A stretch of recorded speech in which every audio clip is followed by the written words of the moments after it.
Cayó la noche. Están cerca. Puedes sentirlos, ¿verdad? Mantén la calma, porque esta noche el velo que separa lo vivo de lo muerto se desvanecerá. Esta noche, entes espectrales te observarán desde la penumbra. Emergerán de lo desconocido, hambrientos de miedo, deseosos de desvelar sus oscuros secretos. Esta será una noche de insomnio.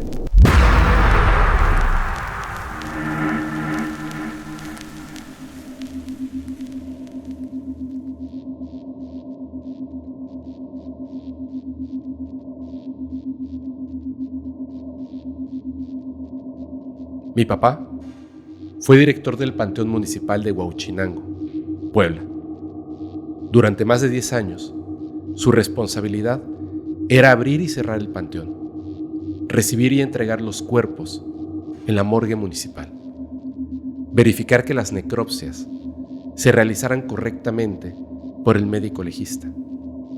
Siempre experimentaba sucesos paranormales, menores, como escuchar voces, risas, ver sombras y sentir una rápida disminución de la temperatura. También presenciaba rituales, veladoras con fotos de personas y objetos relacionados con la brujería. Incluso una cabeza de toro en la entrada del panteón municipal.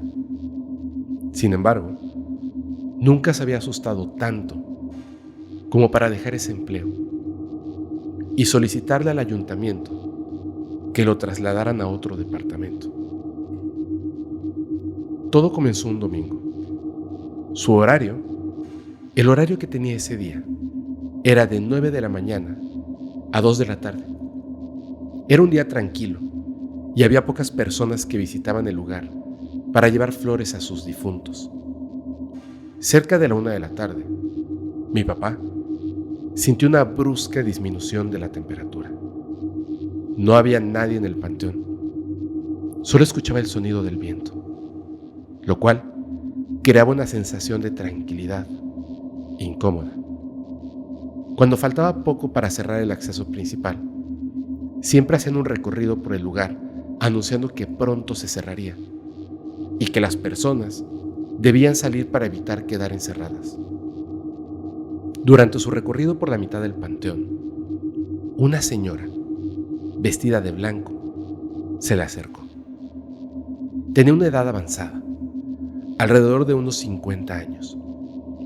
Llevaba ropa típica de la región, bordada a mano, con detalles florales. Ella le preguntó: «Disculpe, señor, ¿ya va a cerrar el panteón?». Mi padre le respondió: «Sí, señora, en 10 minutos». «¿Por qué? ¿Necesita algo?». La señora contestó: «No sea malito. ¿Me puede por favor decir si hay un cuerpo en la morgue? Me gustaría visitarlo». Mi padre le dijo que no había ningún cuerpo en ese momento. Esta pregunta no le pareció extraña, ya que era común que las personas que tenían un familiar desaparecido por varios días visitaran la morgue para asegurarse de que su ser querido no estuviera allí. Al escuchar la respuesta, la señora le dijo: «Por favor, espera unos minutos entonces. No tardarán en traer el cuerpo de una señora». Dicho esto, ella se volteó y comenzó a caminar en dirección opuesta a la de mi padre. Él la siguió con la mirada. Avanzaron unos pasos. Pensó en preguntar a la señora cómo es que sabía ella esa información. Sin embargo, al voltear nuevamente, ya no pudo encontrarla. Recorrió todo el panteón buscándola, sin éxito. Luego procedió a cerrar el acceso principal para las visitas. En ese momento, llegó una camioneta de la CEMEFO, Servicio Médico Forense, y le pidieron que abriera la morgue porque traían un cuerpo. Él les dijo: «Sí, los estaba esperando». Me avisaron que vendrían en camino. Los miembros de la CEMEFO se sorprendieron y le preguntaron: ¿quién te avisó? Nadie sabía de esto. Mi papá respondió: una señora acaba de venir a avisarme. Cuando describió a la señora, el personal de la CEMEFO quedó atónito. Al colocar el cuerpo en la camilla de los enfriadores y destaparlo, le preguntaron: ¿fue ella? Al ver el cuerpo, confirmaron que era la misma señora que le había informado que el cuerpo llegaría en unos momentos. La mujer vestía la misma ropa típica de la región, pero cuando se le presentó a mi padre, había una diferencia. Su ropa era blanca. Resultó que la señora había fallecido atropellada minutos antes de su encuentro con mi papá.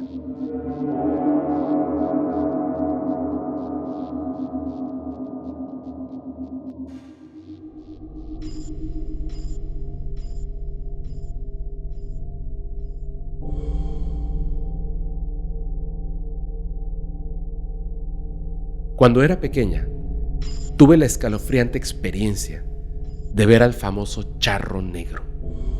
Tenía alrededor de 11 años y me encantaba observar por la ventana de mi habitación cuando la noche caía y todos dormían. Esta ventana daba a la calle y una noche, durante la madrugada, mientras estaba arrodillada en mi cama, miré por la ventana y vi a un hombre montado en un caballo negro. Él estaba vestido completamente de negro y llevaba un sombrero. Este hombre pasó galopando lentamente frente a mi ventana. El sombrero que cubría su rostro no permitía que le viera los ojos, pero su sonrisa burlona era evidente mientras me llamaba con su mano. Lo más aterrador era que el caballo en el que iba montado no tocaba el suelo. Galopaba en el aire, desafiando las leyes de la física. Al día siguiente, compartí esto que me había ocurrido con mis abuelos. Inmediatamente, mi abuelo, con una mirada grave, me dijo: eso que viste fue el diablo, y cuando te llame, nunca vayas con él. Desde aquel día, la imagen del charro negro se grabó en mi memoria. Me intrigaba y me atemorizaba a partes iguales. Me preguntaba: ¿quién es este enigmático jinete? ¿Y qué buscaba en las noches oscuras de mi pequeño pueblo? Con el tiempo, investigué sobre las leyendas y apariciones relacionadas con el charro negro. Descubrí que muchos afirmaban haberlo visto. Decían que este jinete buscaba almas perdidas para llevarlas consigo al inframundo y que su presencia estaba asociada a una advertencia: nunca responder a su llamado. Hacerlo significa caer en una trampa infernal. Fepo, te comento lo siguiente. Mientras estoy escribiendo la historia, escucho el galopar de un caballo a lo lejos. Terminaré el correo, lo enviaré y me sumergiré en mi cama, bajo las sábanas. En este momento, la advertencia de mi abuelo resuena en mi mente. Eso que viste fue el diablo, y cuando te llame, nunca vayas con él.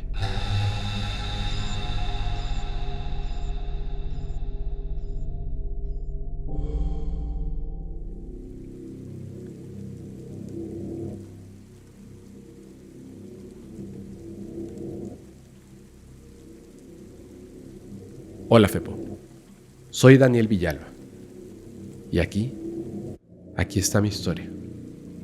Vivo en Paraguay. Cuando tenía alrededor de 8 a 10 años, solíamos visitar la casa de mi abuelo en fechas especiales. Él vivía a unas 7 u 8 horas de distancia, en las afueras de la ciudad, en un lugar rodeado de campo abierto. En estos pueblos hay muy pocas casas y mucha vegetación. Todo comenzó una madrugada cualquiera. Yo estaba durmiendo con mi hermana mayor en un cuarto muy humilde, donde la estructura estaba hecha de simples tablas de madera. Estas tablas tenían pequeñas aberturas de unos 2 centímetros entre sí, permitiéndonos ver hacia afuera con bastante claridad. En medio de la noche, mi hermana me despertó asustada, diciendo que alguien la estaba observando. Aunque medio dormido, le dije: no prestes atención. Por favor, vuélvete a dormir. Me volteé para intentar hacer lo mismo, pero en ese momento, ella comenzó a gritar, al ver que aquello que nos espiaba se acercaba poco a poco, más hacia nosotros. Asustado, me senté en la cama y miré a través de esa pequeña rendija en la cabaña. Era cierto. Parecía como si esa criatura supiera que la estábamos observando y se lanzó hacia un desnivel cercano. 20 segundos después, desapareció por completo, dejando un silencio perturbador en el ambiente. Me acerqué. De repente, se escuchó un ruido como si hubiera una multitud de pollitos afuera. Poco después, algo o alguien comenzó a correr rápidamente en círculos alrededor de la casa. La velocidad a la que se movía era imposible para un espacio de apenas 13 metros de largo. Mi hermana estaba como loca. Yo traté de calmarla. Ella estaba llena de temor. Y nuevamente sugerí que intentáramos volver a dormir. Pero esta vez, el ambiente había cambiado. Parecía como si esta presencia ya no estuviera afuera, sino que se hubiese adentrado en la casa. Estaba parada, justo detrás de mí. Decidí entonces buscar a mi madre, quien se encontraba en la habitación contigua. Al salir al pasillo, noté a través de la ventana que alguien me observaba desde el patio trasero, donde había un grupo de arbustos. Estos arbustos comenzaron a agitarse. Pude distinguir a lo lejos un par de manos demoníacas, con uñas largas, horribles, negras. Parecerá exagerado, pero estas uñas tenían unos 20 centímetros de longitud. Al percatarme de la figura que se escondía entre la maleza, comencé a gritar y golpear la puerta donde estaba mi madre. El momento fue tan desesperante que sentí que esa entidad iba tras de mí, como si quisiera hacerme daño. Cuando finalmente abrieron la puerta, salté junto a mi madre y le conté lo sucedido a mi abuelo, aunque aparentemente mi abuelo no me creyó. Salió al patio y esparció sal por todo el perímetro de la casa. Esto fue muy extraño para mí en ese momento. Mi madre me hizo rezar y todos volvieron a dormir rápidamente. Sin embargo, en la habitación donde yo me encontraba, había una pequeña ventana. A pesar del miedo, traté de cerrar los ojos, pero en ese preciso instante apareció en esa ventana la figura de un hombre extremadamente pálido, con cabello y barba larga. Sus ojos también brillaban de un blanco intenso. El hombre parecía ser una entidad de energía blanca, pero muy poderosa. Se quedó quieto, mirándome fijamente sin moverse, sin parpadear. Irradiaba una extraña aura blanca. Tenía aproximadamente 2 metros de altura. Yo estaba petrificado. Lo observé fijamente durante unos 15 segundos y de repente sentí una sensación de paz y tranquilidad. Mis ojos se cerraron como si hubiera llegado la calma y me quedé profundamente dormido. El bien y el mal se habían manifestado esa misma noche, en el mismo lugar. El tiempo pasó, pero nunca pude borrar de mi mente esas repugnantes manos emergiendo de la maleza. Un día, intenté mencionar el incidente a mi familia, pero lo más extraño fue que nadie, ninguno de los presentes aquella noche, recordaba lo sucedido.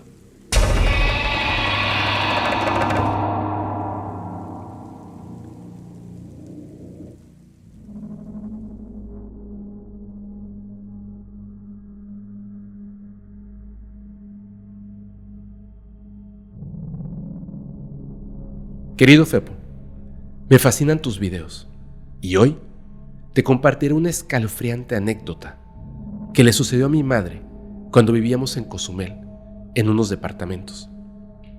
Resulta que ese edificio solía ser el cementerio principal de Cozumel, pero por razones que desconozco, fue removido. Según los cuidadores, debido a su ubicación central y a la falta de espacio, se decidió trasladar parte del panteón a otro lugar.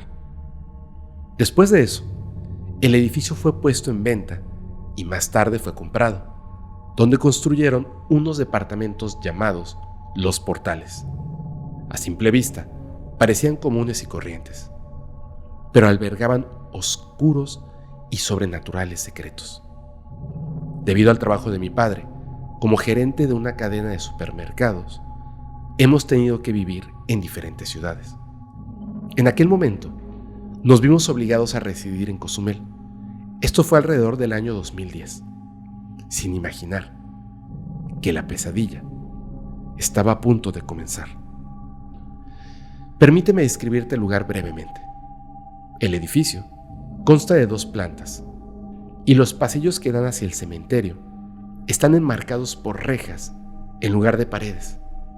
El patio es amplio, con una sección que ya no cuenta con edificios, solo un terreno plano donde solían estar los tendederos. Al final del patio hay un árbol imponente que limita con el cementerio y desde allí se pueden observar claramente las tumbas. Como recién nos habíamos mudado, prácticamente no teníamos nada, ya que la idea de mis padres era llevar solo lo esencial y comprar lo necesario en Cozumel. Por esa razón, mi madre tuvo que lavar la ropa a mano y bajar al patio para tenderla. Aquella tarde, mientras mi mamá colgaba la ropa, comenzó a sentir una extraña presencia a su alrededor. El ambiente se volvió opresivo y el viento sopló con fuerza, como si quisiera transmitirle un mensaje misterioso. De repente, una voz infantil y temblorosa resonó en sus oídos. «Mami, ¿ya casi? Tengo mucho miedo». Pensando que era mi hermanito, mi madre respondió con tono preocupado. «¿Por qué viniste aquí? Si ya está oscuro. Espérame un momento y nos iremos». Sin embargo, en ese instante, un escalofrío recorrió su espalda. Recordó que mi hermanito y yo estábamos durmiendo en el departamento. No había forma de que alguno de nosotros estuviéramos allí. El terror se apoderó de ella. De repente, sintió como algo tiraba de su vestido, mientras esa voz infantil suplicaba con desesperación: «Mami, tengo mucho miedo». Mi mamá se liberó bruscamente y se volteó hacia la oscuridad, solo para encontrarse con el vacío. El silencio se volvió aún más inquietante, solo interrumpido por los latidos acelerados de su corazón. Con el pánico apoderándose de ella, mi madre dejó caer la ropa que tenía en las manos y corrió hacia el departamento sin mirar atrás. Sonidos de pasos invisibles y siniestros susurros la persiguieron por todo el patio. Cuando llegó al departamento, dejó el cubo con ropa y la camisa que había soltado en el suelo. Cerró con llave y no bajó hasta que mi padre llegó a la casa. Le contó lo sucedido y le pidió que la acompañara a recoger la ropa. Sin embargo, al bajar, no encontraron nada. Toda la ropa que mi madre había tendido estaba descolgada y esparcida por el suelo. Pero ese fue solo el comienzo de una serie de sucesos aterradores ocurriendo en este lugar. Desde escuchar ruidos en los departamentos vacíos, golpes en las paredes, hasta la aparición de la silueta de un hombre que corría por los pasillos, llevando consigo un lamento desgarrador.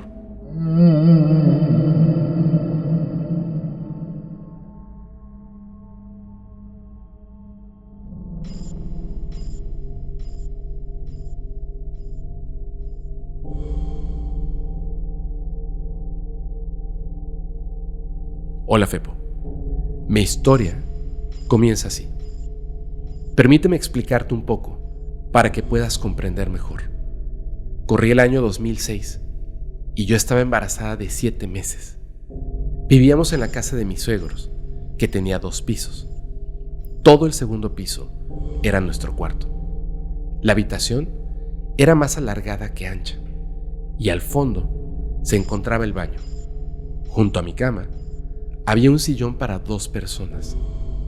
Por las noches, cuando necesitaba ir al baño, solía despertar a mi marido y él se levantaba para encender la luz de la habitación. Una noche me encontraba profundamente dormida, cuando de repente desperté de golpe y me incorporé rápidamente en la cama. Al principio me sentí desconcertada por la forma en que me había levantado de sopetón, pero al dirigir mi mirada hacia adelante y casi rozando el techo, vi a una mujer vestida de blanco con un velo blanco sobre ella.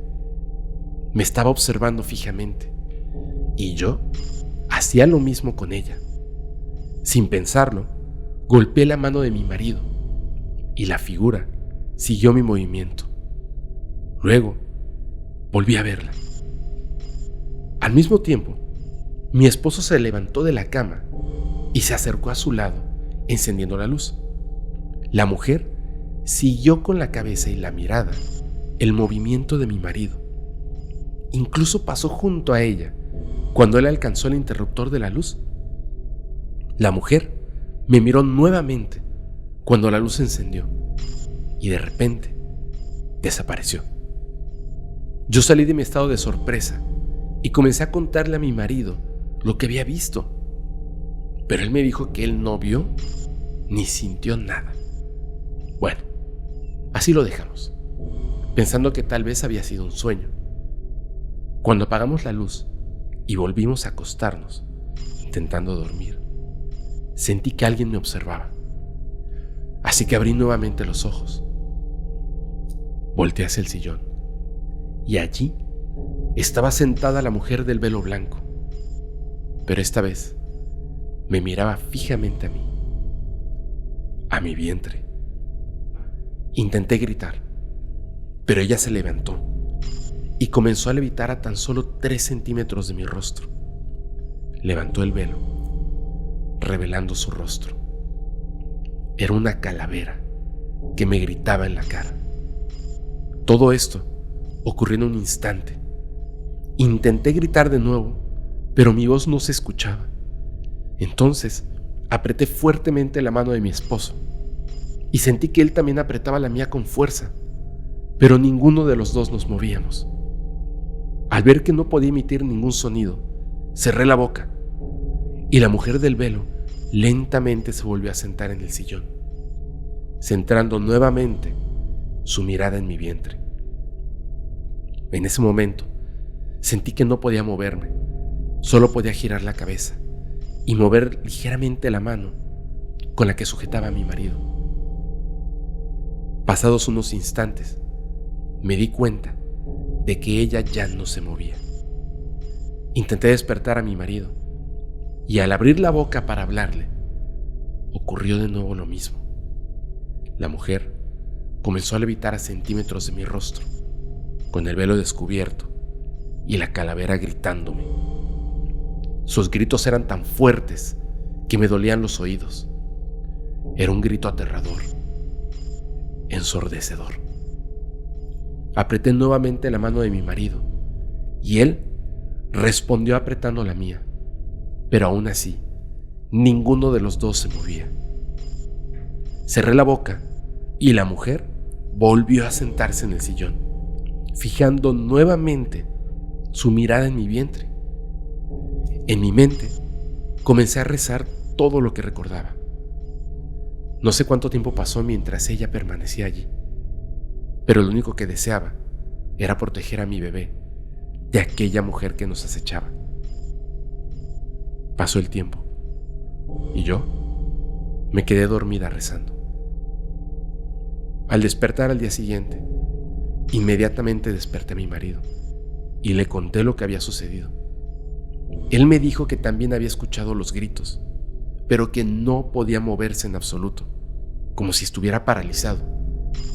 Lo único que podía hacer era apretar mi mano cada vez que los gritos resonaban. Preguntamos a los demás habitantes de la casa si habían escuchado los gritos, pero nadie había escuchado nada.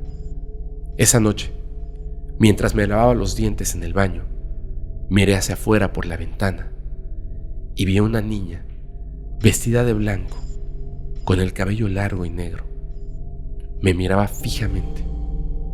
Llamé a mi marido con gran temor y le pregunté si veía a esa niña, pero él no veía nada. La mujer del velo blanco parecía querer algo de mí o de mi bebé. Me aterra pensar que esa noche algo me había arrebatado y que ahora había regresado, pero esta vez con el rostro de una niña, aunque su vestimenta y aquel velo característico seguían siendo los mismos.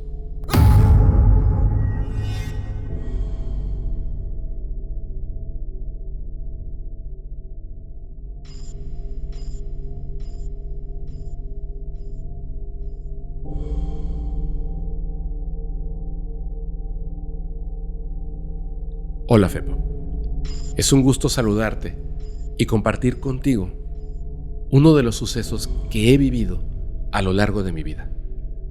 Para comenzar, quiero contarte acerca de una experiencia que presencié: la aparición de una niña que sufrió una muerte trágica en la casa de un familiar. En este lugar, una vivienda de 2 pisos. En la planta baja, se acondicionó un espacio para que mi abuela pudiera estar allí, debido a que ella estaba en un delicado estado de salud que le impedía caminar y subir las escaleras. En cierta ocasión, nos quedamos solamente 3 personas en la casa: mi abuela, mi familiar y yo. Aunque mi abuela tenía una enfermera, esta ya había terminado su jornada laboral, por lo que tuve que bañar a mi abuela mientras ella estaba en la cama, ya que moverla resultaba muy complicado. Después de terminar, mi familiar me pidió que subiera a buscar toallas al baño para secarla.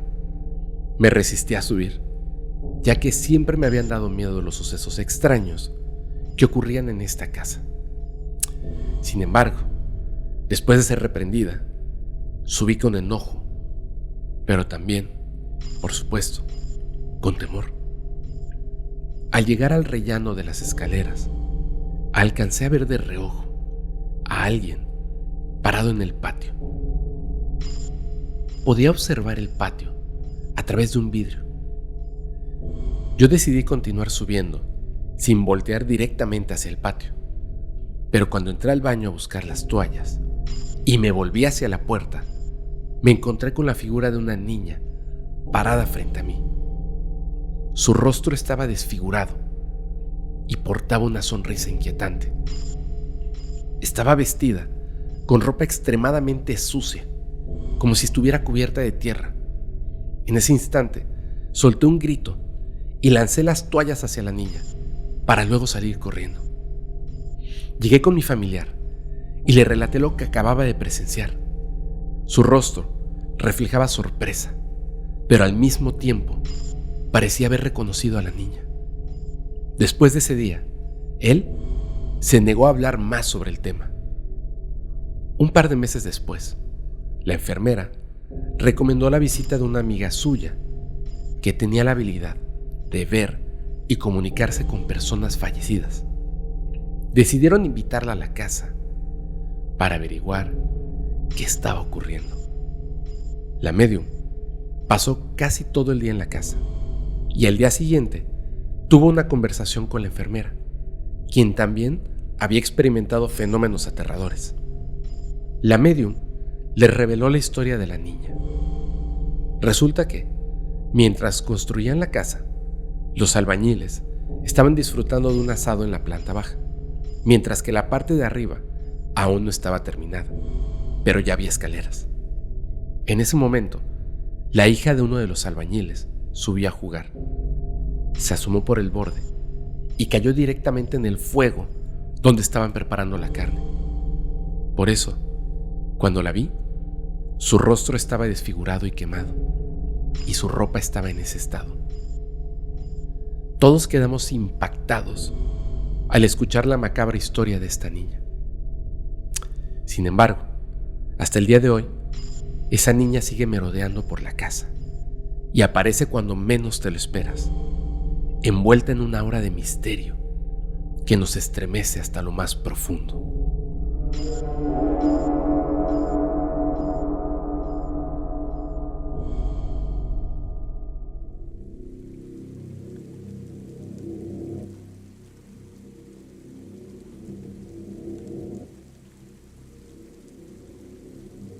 Hola, soy Alejandra, del estado de Chihuahua. Soy fan de tus videos y tengo muchas historias sobre lo paranormal. Mi familia y yo estamos acostumbrados a este tipo de sucesos y en ocasiones hemos vivido experiencias muy intensas. Una de esas ocasiones involucra a mi abuela paterna, a quien ni a mis primas ni a mí nos agradaba mucho. Era una persona muy peculiar y extremadamente religiosa, pero su energía era pesada y desagradable. Nuestra casa estaba ubicada detrás de la suya, en el mismo patio, y a veces ella se quedaba frente a nuestra puerta en las madrugadas de una manera muy extraña y aterradora. Simplemente nos observaba fijamente. Mi abuela materna decía que era una bruja y que no debíamos confiar en ella. Una noche tuve que quedarme con mi abuela porque mi abuelo acababa de fallecer y ella se sentía muy triste y sola. Nos turnábamos para hacerle compañía. Al entrar a su casa, se podía sentir un frío denso y la energía era opresiva. A pesar del miedo, decidí quedarme y me dirigí a la habitación que estaba justo en medio de la casa. La siguiente habitación era la de mi abuela. Yo me preparé y me acosté a dormir. En la madrugada, exactamente a las 3:30, empecé a escuchar ruidos de animales y risas en la distancia. Esto provocó que tuviera sueños relacionados con estos sonidos. Repentinamente, algo me despertó de golpe. Escuché el sonido de un chivo y las risas se volvieron más fuertes, adquiriendo un tono macabro. Estaba paralizada de miedo, ya que sabía perfectamente que solo estábamos mi abuela y yo en ese lugar. No había animales cercanos. El pánico me invadió, así que decidí recoger mis cosas y salir corriendo hacia mi casa. Sin embargo, para salir, tenía que pasar obligatoriamente por la habitación de mi abuela, la cual me generaba un terror profundo. Tenía la sensación de que algo no estaba bien, pero me armé de valor y encendí la luz de la habitación de mi abuela. Lo que vi allí me hizo temer lo peor. Mi abuela estaba sentada en la cama riéndose. Sus ojos eran completamente negros y su piel lucía extraña. Salí corriendo y fui a buscar a mi mamá para que viera lo mismo que yo acababa de presenciar. Mi mamá corrió a ver a mi abuela y quedó aterrada al verla en ese estado. Uno de mis tíos vivía muy cerca, así que fui a buscar su ayuda mientras mi mamá se quedaba cuidando a mi abuela. Salí corriendo y al salir me caí en el patio de la casa. Como pude, llegué hasta la casa de mi tío y él fue inmediatamente a ver qué sucedía con su mamá. Cuando llegamos, mi abuela estaba un poco desorientada, pero sus ojos y color de piel habían vuelto a la normalidad. Mi mamá cuenta que mientras estuvo con ella, mi abuela la pellizcó tan fuerte que le dejó una marca en la piel. El resto de esa noche, mi mamá y yo nos quedamos cuidándola. A la mañana siguiente, regresé a la casa de mi abuela a recoger mis cosas y me llevé una sorpresa. Al entrar, la encontré riéndose de forma macabra porque me había caído en el patio durante la noche. Durante las siguientes noches, mi mamá y yo continuamos cuidando a mi abuela y durante las madrugadas escuchábamos cómo nos gritaba con esa voz mientras se reía de nosotras. Un enigma que aún no hemos logrado comprender.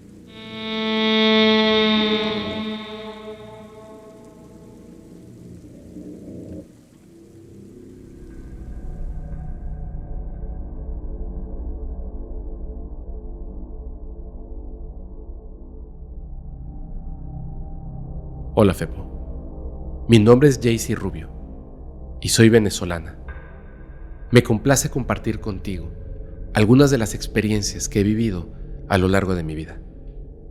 Desde muy pequeña he tenido un vínculo cercano con la muerte.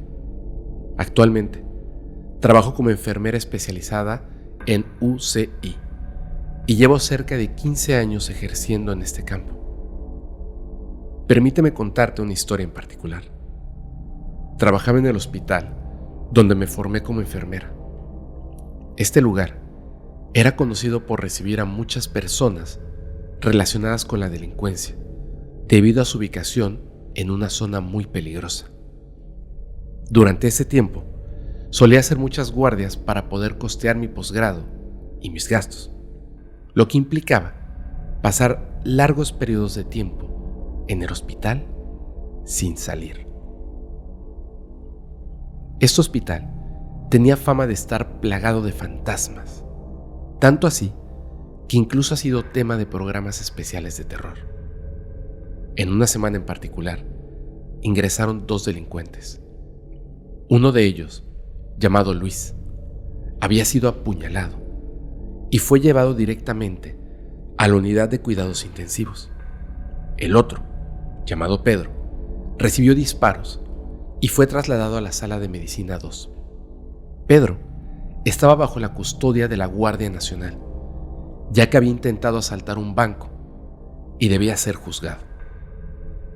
Una noche, el estado de Pedro empeoró y también fue trasladado a la unidad de cuidados intensivos, quedando muy cerca de la cama de Luis.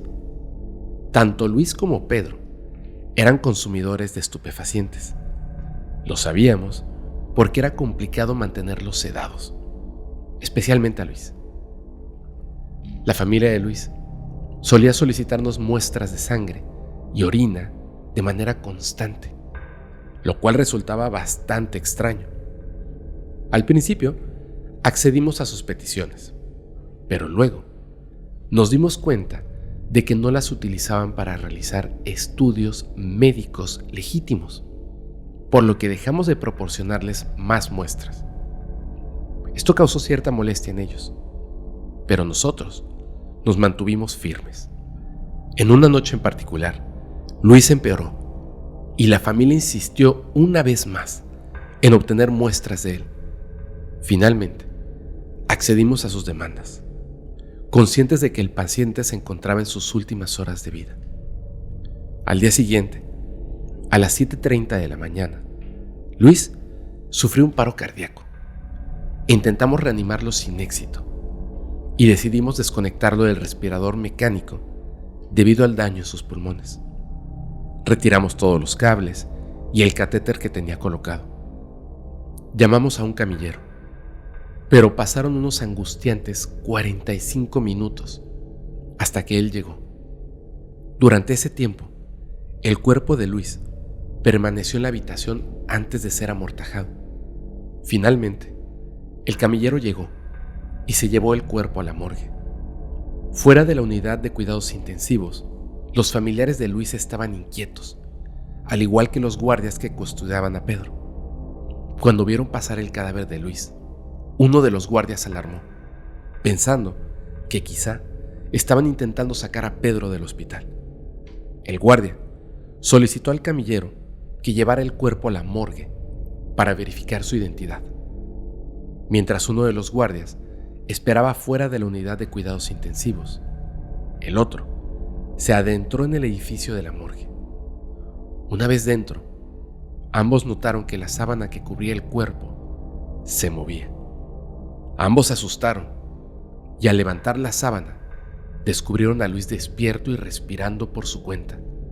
El camillero salió corriendo junto a Luis, mientras que el guardia lo siguió, lleno de temor.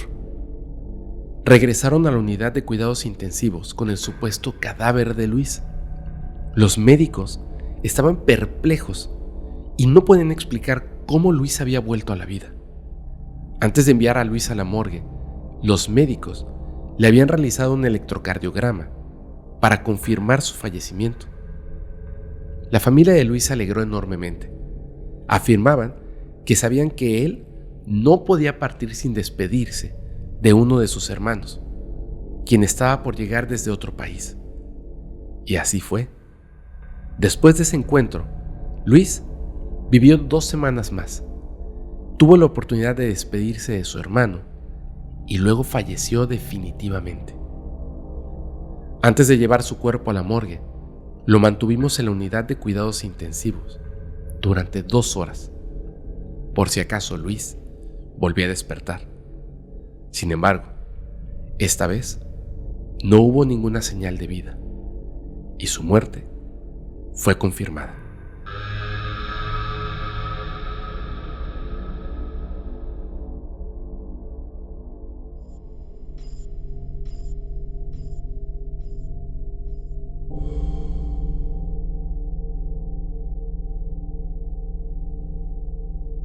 Cuando tenía 17 años, siempre había sido cercano a la iglesia y tomaba cursos de evangelización. Era el cierre del curso y estábamos en los salones de la iglesia en una oración muy intensa. Éramos alrededor de 35 o 40 personas formando un círculo enorme, cuando de repente la persona a mi izquierda, un joven de unos 19 años, comenzó a apretarme la mano con una fuerza descomunal. Solté a mi amigo, Memo, quien había estado a mi derecha durante los cursos, para intentar liberar mi mano de aquel chico, ya que me estaba lastimando mucho. El joven tenía la mirada fija en el suelo, y no importaba lo que intentáramos, no conseguíamos que me soltara. Incluso Memo, mi amigo, trató de ayudarme, pero esto fue en vano. Fue en ese momento, cuando levantó la mirada, que nos dimos cuenta de que ya no era él.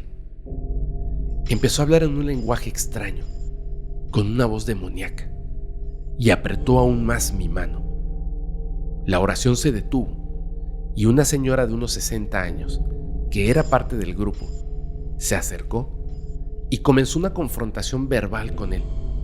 Ella hablaba en latín, y él en aquel idioma desconocido, y la pelea duró unos 3 o 4 minutos.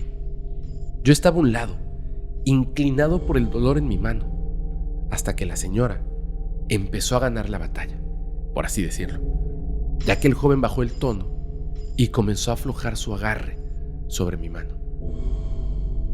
Colocaron una silla detrás de él y la señora lo sujetó por la cara con ambas manos y lo hizo sentar bruscamente, momento en el cual finalmente me soltó. Pasaron 1 o 2 minutos más y esa entidad salió de él, desplumándose y comenzando a llorar de una manera espeluznante. Nos dijeron que el joven estaba consciente y que había sentido todo lo que ocurrió. Después de un rato, se calmó y al fin pudimos terminar la oración. Pero ahí es cuando comenzó mi verdadero calvario. Poco después, estando en casa y mientras dormía, algo me jaló del tobillo de repente, casi haciéndome caer al suelo. Reaccioné y vi a mi mamá agachada al otro lado de la habitación, recogiendo la ropa sucia. Le pregunté: «Oye, ¿por qué me jalas?». Y ella me respondió: «¿De qué estás hablando?». Una vez que analicé la situación, me di cuenta de que no pudo haber sido ella. Estaba demasiado lejos. Y mi mamá no es el tipo de personas que gastaría una broma pesada así. Además de que no tenía la agilidad para jalarme y aparecer al otro lado de la habitación en un instante. Le expliqué lo sucedido y me dijo: «No sé qué ocurrió, pero no fui yo». La terrorífica presencia que me atormentó durante años se manifestaba en cada momento de mi vida, acechándome, sin importar dónde me encontrara. Los escalofríos recorrían mi espalda, mientras susurraban mi nombre en la oscuridad, y sentía cómo sus gélidas manos tiraban de mi cabello y mis tobillos. Viví 5 años en constante temor, hasta que finalmente creí que mi pesadilla había llegado a su fin. Pero me equivoqué. Aquella noche, cuando me acosté, comencé a escuchar cómo alguien respiraba cerca de mi oído. Estaba muy cansado y le dije con enojo: «Ya basta, déjame en paz, estoy cansado». La respiración entonces se hizo más fuerte. «Ya, déjame dormir». Me acomodé en mi cama, en posición fetal, y juraría que sentí cómo algo se movía detrás de mí, como si estuviera pegado a mis espaldas, y la respiración se volvió más intensa, ahora enfadada. Me levanté rápidamente y enojado grité: «¡Ya! ¡Déjame en paz!». Hubo unos segundos de silencio y de la nada se cayeron varias tazas en la cocina, una tras otra. Salí de mi habitación y fui a la sala, encendiendo todas las luces a mi paso. Me senté y comencé a rezar. Y así pasé toda la noche. Cuando amaneció, decidí descansar un poco. Desperté a las 8:30 de la mañana y fui a casa de mis padres para contarles lo sucedido. Mientras les relataba los hechos en el baño, lavándome la cara con la puerta abierta, un foco sobre el lavabo se rompió de repente, lanzando vidrios y agua que cayeron sobre mí. Mis padres, sorprendidos, me preguntaron qué había pasado. Salí del baño y les dije que aquello que me perseguía aún seguía enojado. La luz del baño estaba apagada y el foco estaba frío, así que no había posibilidad de que se rompiera por el agua. Había intentado varias opciones para buscar ayuda, desde bendecir la casa hasta recibir oraciones de algunos padres, pero nada había funcionado. Fue entonces cuando un primo, quien estaba al tanto de mi situación y había sido testigo de cómo alguien me hablaba cuando estábamos solos en casa, me entregó una extraña oración. En ese punto de desesperación, la tomé y seguí las instrucciones que me dio. La recé durante 15 días, siempre a la misma hora. Y con eso, finalmente terminó mi calvario. Creo que aquel día, durante aquella oración y con aquel suceso, algo se quedó aferrado a mí. Adjunto aquí la oración, por si alguien se encuentra en una situación similar. Y con esto, puede encontrar algún alivio. Yo soy, yo soy, yo soy. lo que el Creador es. Yo soy el cinturón electrónico que repele toda forma de energía discordante que intente entrar a molestarme. Yo soy, yo soy, yo soy la perfección de mi mundo y estoy sostenido por mí mismo. Gracias, Padre y Madre, por escucharme.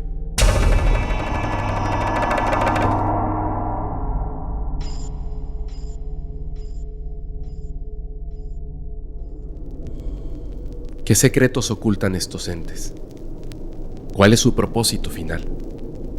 Con su presencia, lo sobrenatural se intensifica.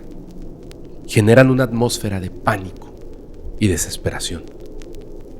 Los entes espectrales existen en las pesadillas y en los rincones oscuros. Aguardan silenciosos, al acecho, esperando el momento adecuado para manifestarse. Yo soy tu amigo Febo y espero que nunca tengas que vivir una experiencia como esta.